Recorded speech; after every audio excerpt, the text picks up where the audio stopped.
Halo everybody, ketemu lagi bareng Mbak Yu di podcast Spanish GP. Kali ini kita akan membahas mungkin sekalian dengan tes Jerez kali ya. So, di Spanish GP ini sebenarnya sih itu kurang rumor di Spanish GP-nya. Jadi memang yang beredar rumor hanya soal Snake Taro yang kata Lin Jarvis sudah dalam tahap negosiasi. Kemudian soal perkara ngintil, karena kemarin di hari Jumat itu papa kembar sempat kalau bisa gue bilang emosi banget sama juru drakor, karena dia itu sebenarnya dia keluar tuh nggak ketemu sama Marc Marquez sebenarnya. Jadi sektor 1 oke, sektor 2 oke, pas dia ke sektor 3 ketemulah dia sama Marc Marquez di pinggir trek. Jadi dia merasa bahwa Marc Marquez ini sengaja emang buat nunggu dia untuk dikintil. Tapi bedanya adalah kebanyakan rider itu kalau mau ngintil, dia ngintilnya dari pit. Jadi misalnya ketika rivalnya keluar, itu dia ngintil emang dari pit. Begitu rivalnya keluar, dia juga keluar. Jadi istilahnya nggak terlalu kelihatan lah ya kalau lagi ngintil. Nah bedanya adalah kemarin menurutnya papa kembar, si Marc Marquez ini nunggu dia, sengaja nunggu dia di lintasan buat ngintil dia. Mau dikintil, sebenarnya sih belum dikintil, mau dikintil. Jadi dia lihat si Marc Marquez nunggu dan dia pikir, oh ini emang mau nyari kintil nih. Padahal sebenarnya papa kembar itu lagi hot lap. Kalau dia nggak melambat di tempat ketemunya Marc Marquez, itu mungkin dia sebenarnya bagus. Dia tembus ke Q2 hari Jumat itu. Tetapi karena dia melambat waktu dia ketemu Marc Marquez karena nggak mau dikintil, ya akhirnya ya amburadul hot lap dia. Dia menyalahkan Marc Marquez karena hot lap dia amburadul. Sementara Marc Marquez lihatnya dia datang udah lambat. Jadi dia bilang, ngapain gua ngintil lu udah lambat. Kurang lebihnya sih seperti itu. Sama-sama cuci tangan lah ya. Nah ini barang menjadi pembicaraan di hari Jumat malam. Kenapa? Karena mereka merasa seorang Alex Marquez itu nggak layak menuding-nuding seorang Jourdain 8 kali. Istilahnya sih seperti itu. Karena kan si papa kembar itu ngamuk banget kemarin. Jadi mereka merasa, lu respect sedikit, dia ini Jourdain 8 kali. Lu baru 1 kali menang aja udah belagu banget. Cuman dikintil juga. Dulu juga lu yang ngintil-ngintil gak ada dia komplain. Giliran lu dikintil cuma sekali juga belagu banget. Kurang lebihnya seperti itulah. Jadi istilahnya menurut ABR, lu belagu banget. Lu kemarin kan ngintil sama dia. Dia pernah komplain gak? Gak pernah. Giliran lu dikintil, lu komplainnya selangit macam dunia mau runtuh aja. Jourdain juga kagak. Kurang lebihnya gitulah. Semacam kalau gue bilang humiliate. Humiliate? Menghina-hina lah ya. Tapi kalau menurut gue ya emang bukan dalam posisi yang layak komplain sih kalau papa kembar, karena kan memang dulu dia ngintil. Kalau yang komplain itu adalah sekelas Pecco atau Quartararo, itu wajar buat komplain karena memang mereka itu nggak pernah ngintil. Jadi karena nggak pernah ngintil, jadi sebenarnya mereka lebih berhak untuk komplain. Tetapi kalau papa kembar yang komplain ya agak-agak nggak fair sih kalau menurut gue. Tetapi di sisi lain, Jourdain 8 kali seorang Marc Marquez di atas Honda yang powerful dan bagus, itu memang gue setuju juga sih apa kata papa kembar. Ngapain sengaja menunggu sebuah Aprilia untuk dikintil? Kenapa nggak ngintil yang lain? Kenapa harus nunggu gue gitu loh? Jadi menurut gue benar juga. Masih ingat tahun lalu gue bilang apa? Itu tergantung dari motor yang dikintil dan bagaimana reaksi yang dikintil. Kalau motornya motor tempe terus lu kintil, nggak enak bahasanya. Lu punya motor Honda yang super power, lu Jourdain 8 kali, terus lu ngintil motor yang biasa aja, yang powernya kurang, yang kurang top speednya, dan yang ridernya agak-agak senewan. Masih ingat dulu dia ngintil Neng Vina, terus Neng Vina ngomel-ngomel. Jadi memang menurut gue itu istilahnya kalau lu mau ngintil mestinya lu pamit dulu. Bener, emang lu mesti pamit. Jadi kayak ke Jackass kemarin, berapa kali dia ngintil Jackass itu dia pamit dulu. Dan Jackass juga emang udah biasa dikintil, jadi dia juga ya udahlah, emang udah biasa kayak gitu. Nah masalahnya adalah dia masih tetap ngintil di hari Sabtu. Jadi dia itu ngintil sama Jack Miller di FP3 itu demi bisa lolos ke Q2. Dan seperti gue bilang, itu tergantung yang dikintil ikhlas apa enggak. Untungnya adalah waktu dia ngintil sama Jack Miller itu memang juga lolos ke Q2 meskipun dia ada di tubir jurang di P10. Bayangin di P10 di ujung banget coba. Itu dia ada di tubir jurang, sementara Marc Marquez mencetak waktu itu lebih di atas daripada Jack Miller. Itu keuntungannya ngintil adalah di situ. Kalau lu ngintilnya bener-bener bagus, cetakan waktu lu itu bakal lebih bagus daripada yang lu kintil. Jadi menurut gua untungnya Jack Miller lolos ke Q2. Kalau dia nggak lolos atau dia turun ke P11, misalnya ada yang ngisi lagi di tengah-tengah dan dia turun keluar dari Q2, mungkin bakal ngamuk Jack Miller. Cuman ceritanya Jack Miller berhasil ada di tubir jurang di P10, jadi ya dia nggak komplain. Jadi Jack Miller bilang, ada kalanya saya bisa mengerti bahwa satu-satunya cara untuk lu bisa cepat adalah lu ngintil. Jadi ya udahlah, nggak masalah, karena di trek itu udah biasa, lu nggak bisa sendirian di trek, jadi pasti akan ada orang di belakang lu. Jadi udahlah ya, mau dikomplain juga percuma. Selanjutnya di Q2 masih juga dia ngintil. Yang pertama dia ngintil sama Pecco Bagnaia, kemudian yang kedua dia ngintil sama Quartararo. Bedanya adalah dua rider ini adalah dua rider tercepat di Jerez. Jadi dia kalau gue bilang sih mungkin karena dia sendiri udah nggak mampu lengannya membetot gas. Jadi kalau ada yang bilang lengannya sudah full 100%, dari dulu gue bilang dari luar emang kelihatan 100%, tetapi tendon dia di dalam, otot dia di dalam itu belum tentu full. Ada titik di mana nggak bisa lebih jauh lagi dipaksa ototnya. Jadi dia ngintil ke Pecco, dia ngintil ke Quartararo, ya memang pada akhirnya bagus, tetapi ketinggalan. Jadi kalau lu ngintilnya bagus, lu bisa cetak waktu lebih cepat daripada yang lu kintil. Tetapi kalau yang lu kintil itu lebih gede atau lebih cepat, ya akhirnya lu keteteran. Snektaro lebih cepat, Pecco Bagnaia lebih cepat, dia udah nggak bisa ngapa-ngapain lagi. Kalau udah terlalu jauh ketinggalan, mau nggak mau dia harus betot gas. Nah ini yang sebenarnya jadi menurut gua ya sedikit menghancurkan image-nya Jeroen Räkor di hari Sabtu, karena dia mulai mengambil alih julukan Mr. Tow. Julukan ini biasanya ada di Papa Kembar, tahun-tahun lalu itu sama dia.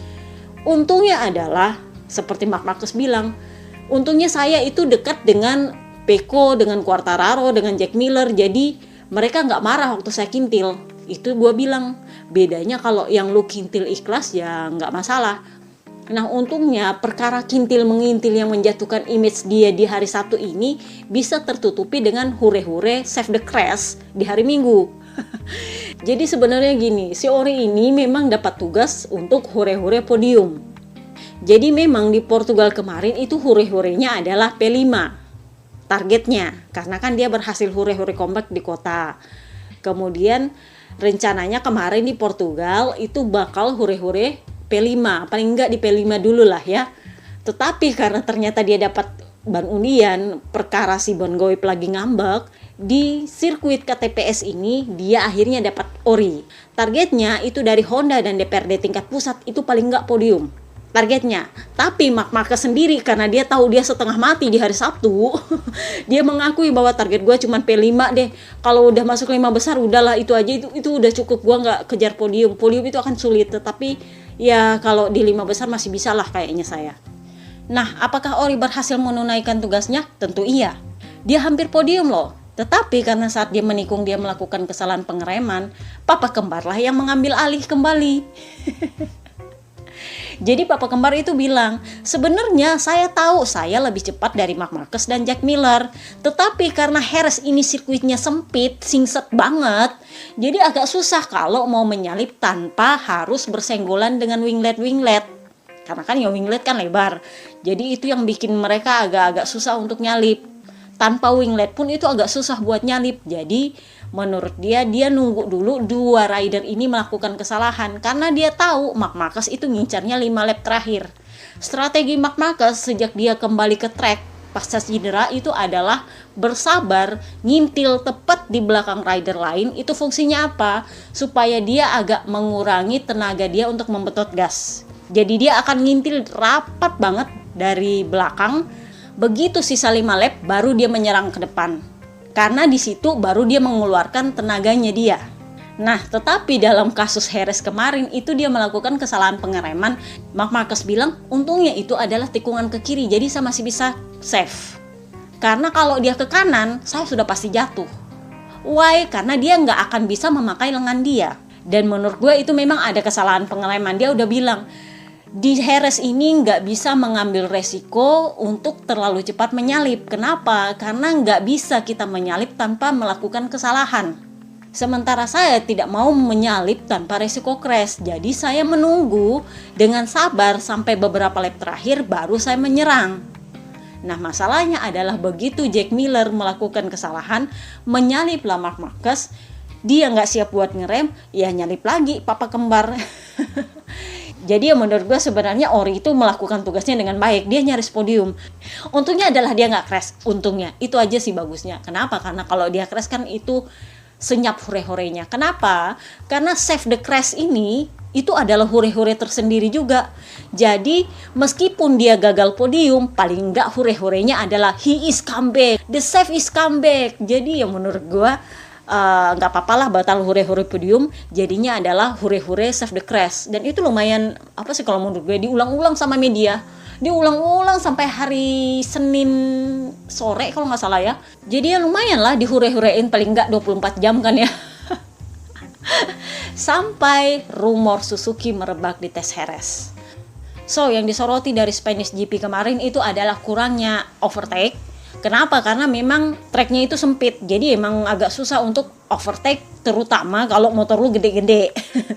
Kalau Moto3 ya masih lumayan, tapi kalau udah motor yang gede-gede macam MotoGP ya agak susah tanpa beresiko crash. Kemudian yang kedua, Pecco Bagnaia sama Snectaro dapatnya undian KW2 dua-dua. Snectaro agak-agak lelet di awal hingga hampir akhir balapan. Begitu sisa beberapa lap baru dia bisa maju dan memangkas selisih gap. Demikian juga Pecco Bagnaia. Jadi dari awal dia sedikit mendominasi, begitu di akhir-akhir udah mulai keteteran karena memang bannya udah habis. Jadi memang selisih gap di akhir balapan kemarin itu karena Snectaro pakai KW2 yang selalu tipikalnya adalah kuat di akhir balapan. Sementara Pecco Bagnaia itu memang tipikalnya kalau pakai KW2 amat sangat kuat hampir di seluruh balapan, kecuali di lap-lap terakhir dia itu tiba-tiba akan drop. Jadi emang sama-sama KW2 ya impas kalau menurut gua. Yang KW1 siapa? Jack Miller. Itu kalau dia nggak pakai KW1 mungkin gampang banget buat disalip oleh Marc Marquez, mungkin sebelum-sebelumnya dia udah disalip. Tetapi karena dia pakai KW1, jadi itu enak banget buat ngerem. Dan karena enak banget buat ngerem, jadi dia bisa menahan Marc Marquez dan Alex Espargaro lebih lama. Hampir seluruh balapan loh dia tahan itu dua. Padahal kalau dipikir, kalau mau dibilang lebih cepat, dia itu lambat. Tetapi karena banyak enak buat ngerem, jadinya lebih bagus. Dan dia bisa menutup lainnya dengan baik. Kemudian yang dapat KW1 ya siapa lagi? Tetap papa kembar, karena itu emang jatah. Sementara Suzuki, Papa Lukas nih yang kasihan banget. Itu dapatnya apes banget. Habis kemarin dapat ori, sekarang dapatnya apes banget. Jadi dia keteteran banget di belakang. Jordan tadi anggap Joan Mir pun itu dapat ban apes loh.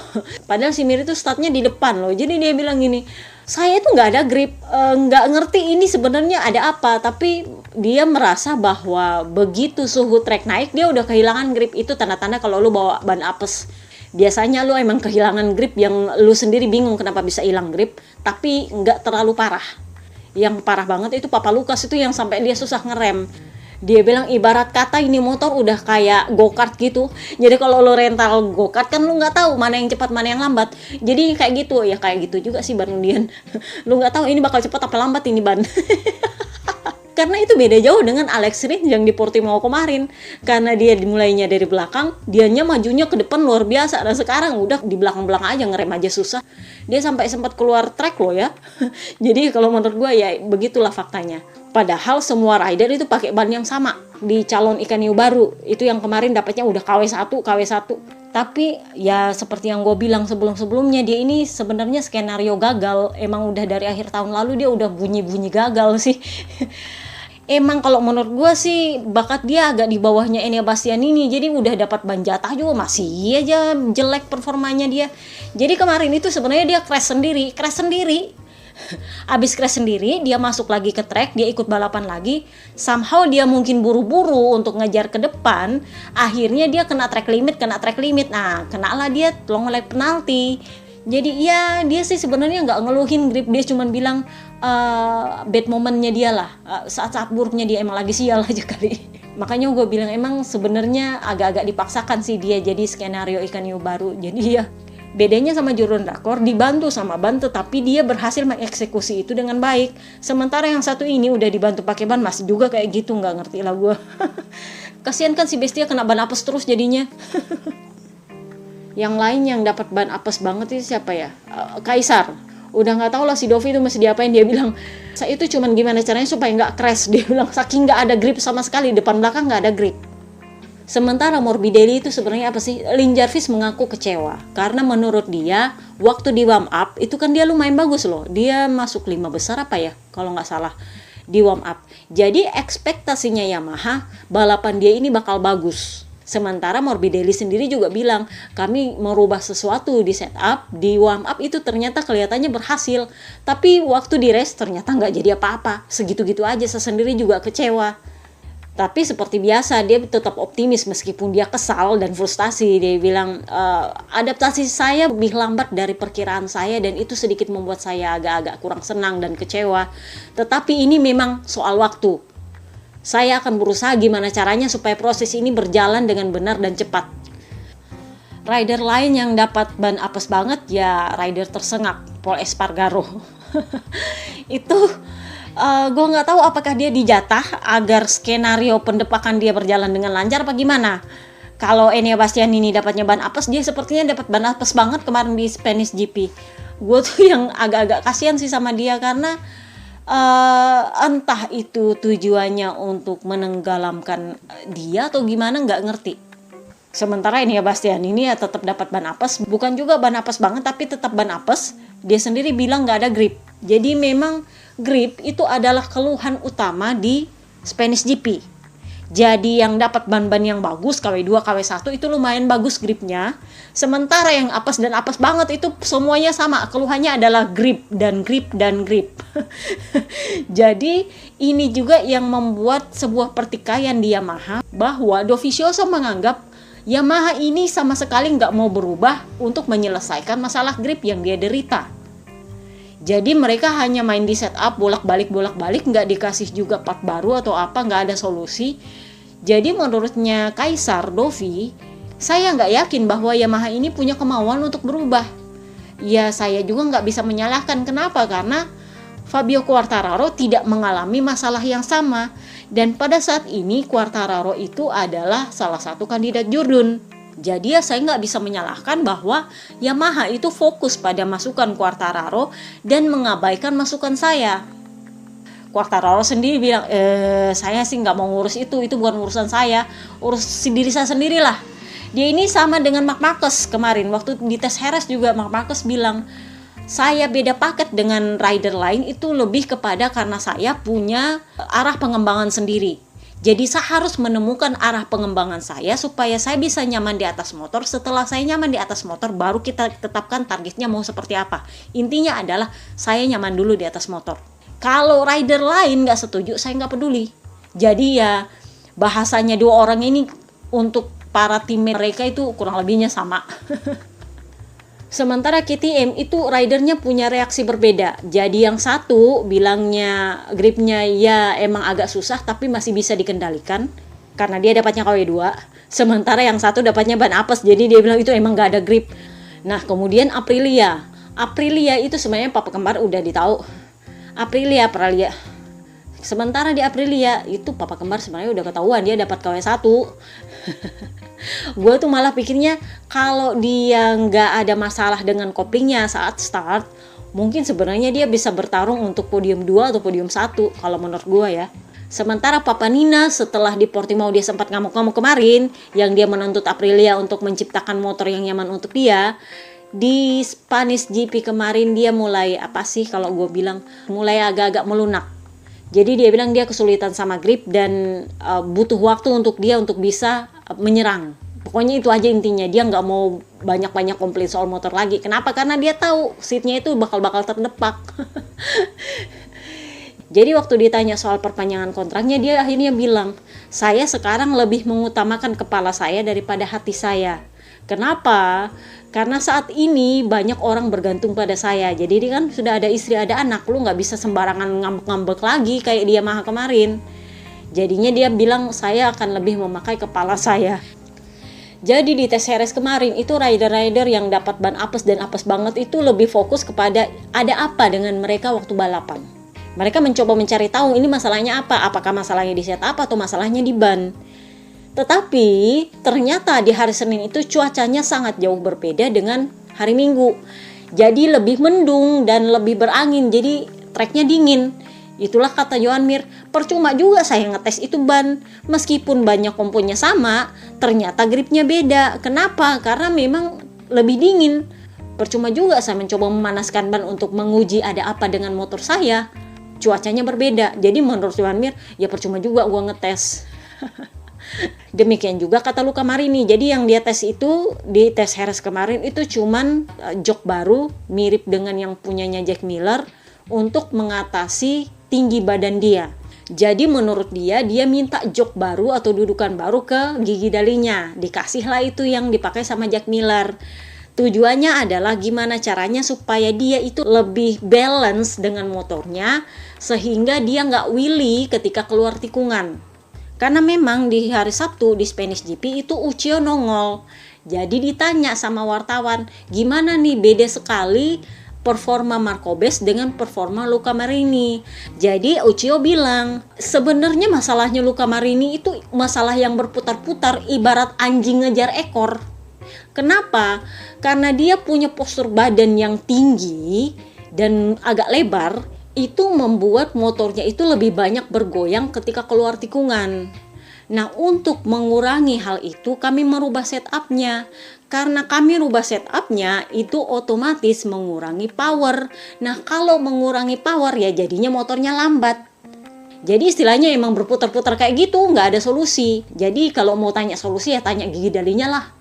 Katanya sih begitu. Itu sebenarnya bercandaan karena dia merasa mungkin timnya kurang diperhatikan sama gigi dalinya. Nah, di tes Jerez kemarin gigi dalinya tiba-tiba nongol di pedoknya Luca Marini. Dikasihlah dia sadel baru untuk mengatasi masalah tinggi badannya. Jadi waktu ditanya gimana, apakah bagus atau enggak, ya lumayan bagus sih gripnya. Cuman masalahnya nggak bisa ambil kesimpulan juga karena memang kondisi trek saat balapan dengan saat tes kan beda. Meskipun bannya sama, itu gripnya akan berbeda. Jadi dia bilang saya nggak bisa mengambil kesimpulan sekarang. Jadi yang dites Luca Marini kemarin itu adalah fairing baru dan dudukan baru. Sama yang umumnya dites oleh para rider itu adalah cakram rem yang baru, yang lebih lebar itu untuk persiapan Austria.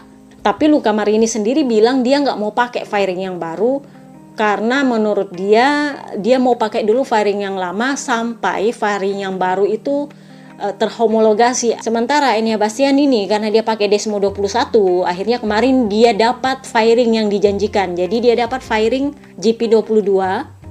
Dia coba sih, dia bilang fairing baru ini lebih kecil, bisa lebih cepat saat menikung, tetapi kurang stabil karena kecil menurut dia. Tapi yang nggak tahu lah nanti di balapan apakah mana yang lebih enak dipakai, kita lihat.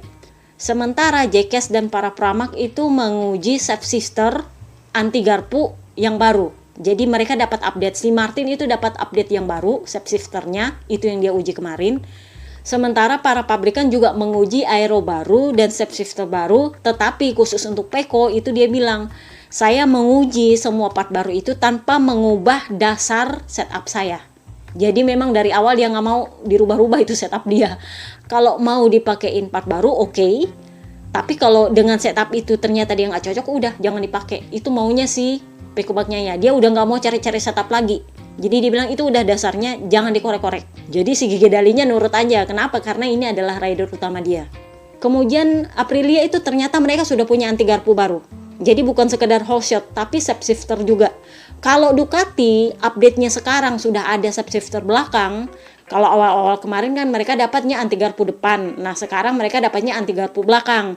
Anti garpu depan itu disorong sama Pramac. Jadi Aprilia itu ngetesnya Sepp Shifter baru, anti garpu baru, tapi khusus bagian depan. Sementara Nengvina itu lebih fokus kepada mencari solusi kenapa kemarin di balapan dia itu nggak bagus. Cari feel sih mungkin, tapi ya menurut gue agak susah juga karena ternyata cuaca di Jerez di hari Senin itu nggak bagus. Sementara Honda itu Marc Marquez, khusus Marc Marquez itu punya 3 motor di garasi dia. Ternyata itu tujuannya adalah gimana caranya supaya dia mendapatkan kembali feel dia di motor paling enggak seperti yang tahun lalu.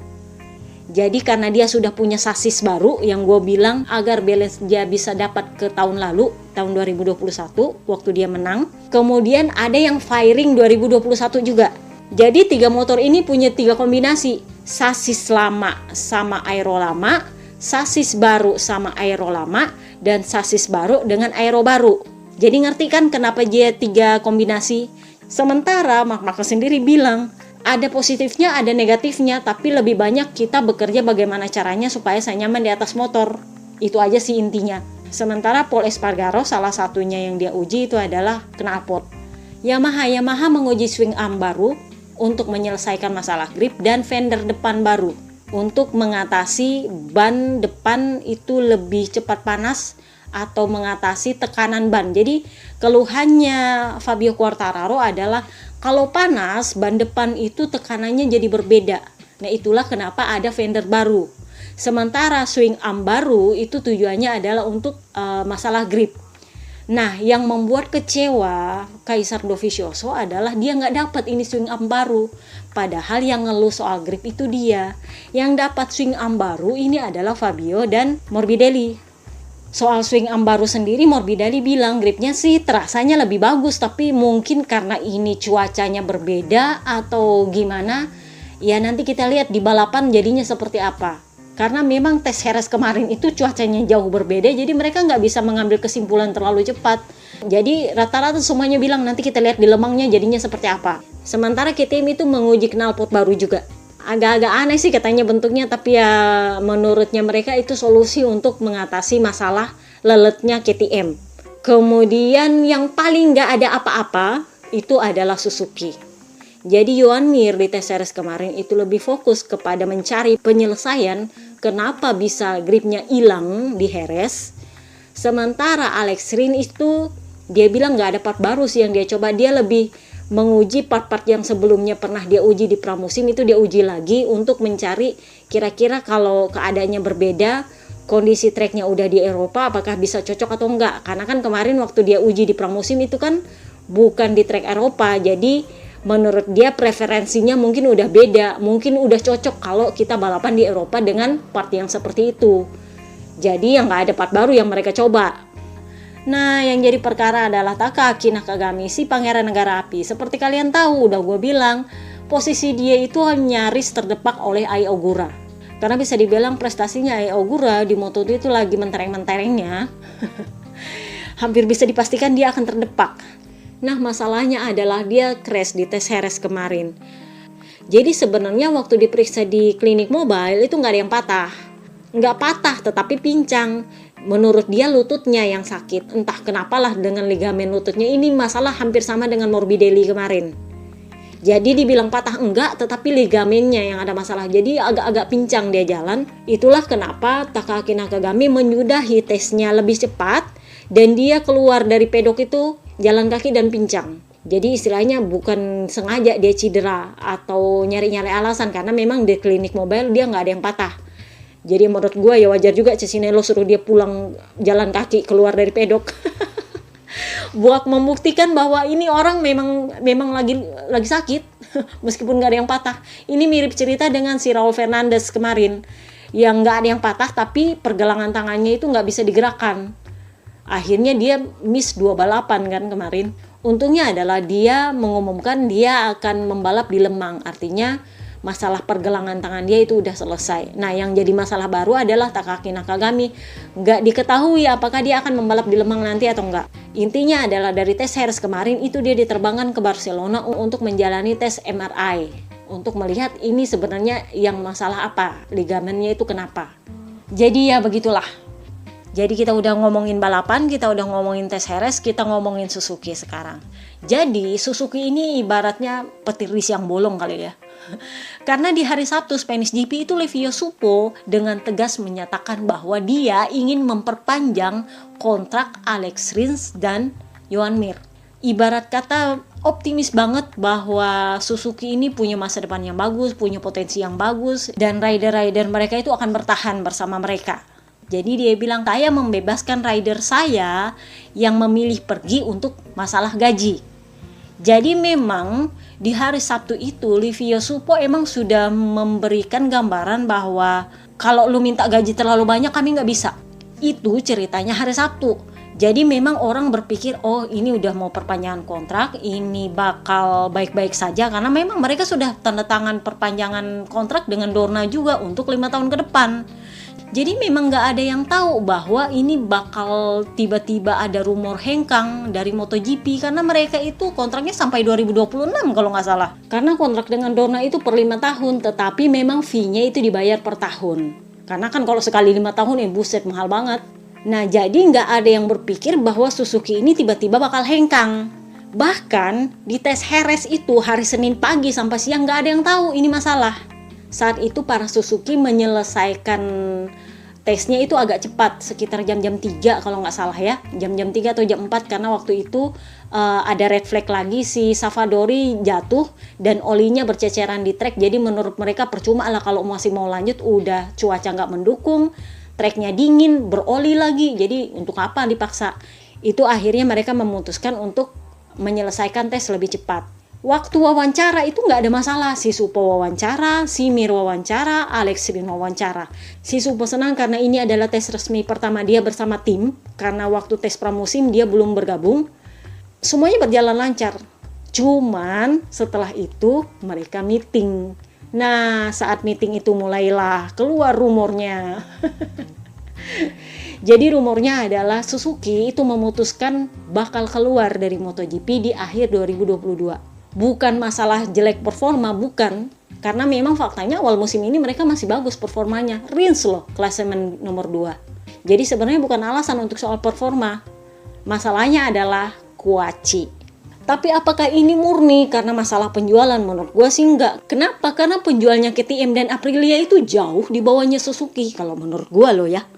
Menurut gue penjualan itu bukan alasan utama. Alasan utamanya adalah strategi Suzuki itu sendiri. Jadi Suzuki ini, kalian tahu mereka itu ada divisi mobil, ada divisi motor. Apakah mereka merugi? Ya tahun lalu sebenarnya mereka untung. Tetapi kalau mau dihitung rugi dari 2 tahun lalu, sejak pandemi ya masih rugi, sorry to say. Tapi mereka tahun lalu untung sih sebenarnya. Nah divisi mobilnya, terutama mesin diesel, mobil diesel, itu saat ini ternyata sedang dalam investigasi oleh Uni Eropa. Perkara emisi gas dan bla bla bla lah, kurang lebihnya seperti itu. Karena memang Eropa kan punya standar tertentu untuk mesin diesel. Tetapi menurut gua permasalahannya ini adalah perang di Ukraina. Sorry to say. Kenapa? Karena perang ini bikin harga minyak melambung tinggi. Memang Rusia itu bukan supplier utama minyak dan gas Jepang. Tetapi embargo kepada Rusia itu otomatis membuat supply minyak dan gas itu berkurang peredarannya di pasar, dan itu secara otomatis menaikkan harga bahan bakar. Memang sih ada naik turunnya, tapi itu kan karena nggak stabil, otomatis lu nggak bisa bersandar pada itu. Uni Eropa itu memang mulai bergerak untuk ke arah elektronik. Sudah mulai memperhatikan lingkungan dan mulai mencoba mengurangi ketergantungan mereka kepada minyak, meskipun secara keseluruhan industri itu masih bergantung pada bahan bakar. Tetapi untuk kendaraan mereka mulai mencoba mengalihkan itu ke yang lebih ramah lingkungan.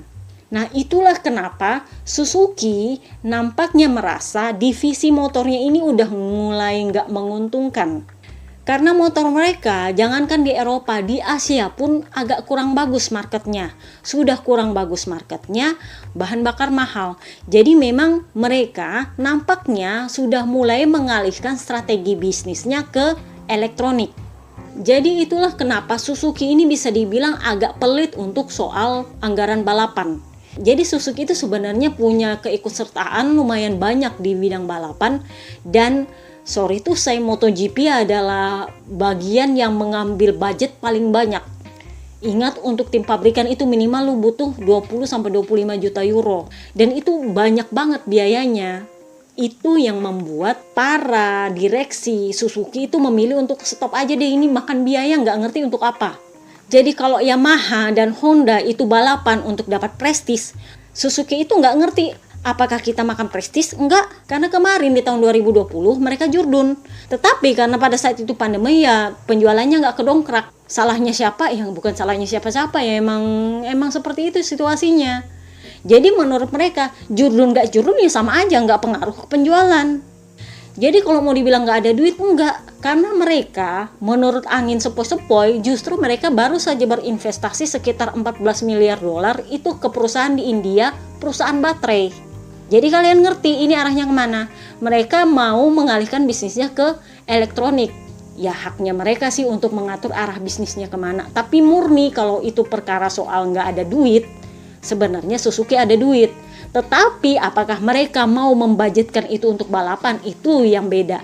Yamaha dan Honda itu memakai balapan sebagai ajang untuk marketing. Sementara Suzuki itu pikirannya awalnya bahwa itu akan membantu marketing. Tetapi ketika mereka jurunnya waktu itu juga pandemi, jadi ya emang gak ada penjualan. Tetapi apakah kita harus memaksa untuk mereka bertahan di MotoGP? Ya nggak bisa juga. Karena memang filosofinya mereka beda sama Honda dan Yamaha. Yamaha aja kalau gue jujur sebenarnya juga mereka lagi pengetatan soal dana pengembangan. Ya jadi kalau lu lihat M1-nya Quartararo kurang power, ya menurut gue itu juga masalah kuaci sih sebenarnya. Tapi Lin Jarvis menutupi itu dengan baik. Lalu bagaimana dengan Honda? Honda itu sebenarnya paceklik juga sih. Tetapi pacekliknya itu adalah masalah gaji rider. Itulah kenapa mereka sekarang mengembangkan motor yang lebih ramah rider. Jadi masa depannya pikirannya adalah gimana caranya supaya kita bisa menggaji rider dengan gaji yang lebih masuk akal. Karena gajinya Jurgen Rakor itu kan 25 juta euro, kakak. Mahal banget, itu bisa jadi satu tim pabrikan. Jadi menurut mereka lebih baik mereka membuang uang itu di pengembangan daripada buang uangnya di gaji. Sebenarnya kalau mau dibilang paceklik kuaci sih enggak juga kalau Honda, tetapi mereka lebih concern ke gajinya rider. Kalau bisa dialihkan full ke pengembangan dan bisa mendapatkan rider yang lebih banyak berprestasi daripada fokus ke satu rider dengan gaji yang luar biasa. Nah, masalah lainnya adalah Suzuki itu belum ada pernyataan resmi apapun mengenai rumor ini. Jadi Dorna itu ibarat kata kayak emosi. Kenapa? Karena mereka mencoba menghubungi Suzuki mulai minggu lalu begitu rumor tersebar, tapi nggak ada jawaban dari Suzuki. Menurut orang Jepang sih memang katanya Jepang itu lagi kayak kita di Indonesia, lagi libur panjang. Jadi mungkin hari Senin minggu depan baru pada masuk kantor. Oke, itu aja podcast kita. See you next time guys. Bye bye.